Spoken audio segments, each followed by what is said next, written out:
অনেক পানি হচ্ছে, যেতেই পারতেছি না, গা হাত পা ভেজে যাচ্ছে, আম্মু বকা দিচ্ছে, এত চেক করতেছি তাও রাস্তা কোনো থাকতেছে না, ওই জন্য আমাদের গলিতে অনেক পানি উঠেছে, এই জন্য কি করার।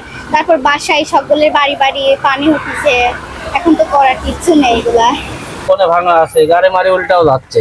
আমি এর আগে সামনে দেখতেছি, আমার সামনে গাড়ি উল্টা গেছে একটা, এই গত এই সামনে অনেক বেশি ভাঙা, এই জন্য হ্যাঁ ওইটার একটা রিক্সা উল্টা গেছে, ভাঙা তো বোঝা যায় না।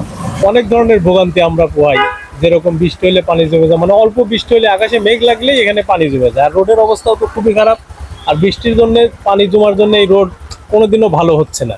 মানে একটু কখনো সরকার উদ্যোগ নিয়ে কিছুটা ভালো করে, আবার পানি জমলে এটার অবস্থা যা তাই হয়ে যায়। এখানে অনেক বিপর্যয় ঘটে, আমার বাসা এটাই। এখানে আপনার একদিন দেখলাম একটা লোক তার ওয়াইফকে নিয়ে যাচ্ছিল, পড়ে গিয়ে অবস্থা খারাপ। এরকম মাঝে মাঝেই ঘটে বিপর্যয় আর কি। মানে আমরা খুব এলাকাবাসী খুবই ভোগান্তিতে আছি।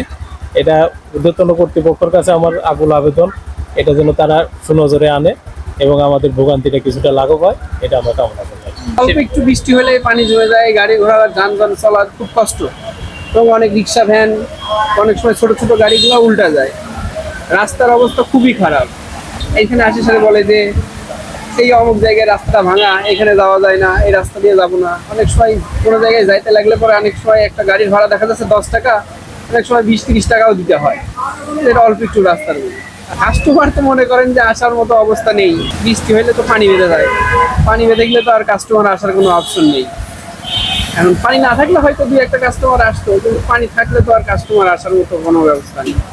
আমাদের গ্রাম অবধি গেছে, যাওয়ার কোনো পরিস্থিতি নাই, যাওয়ার কোনো পরিস্থিতি নাই।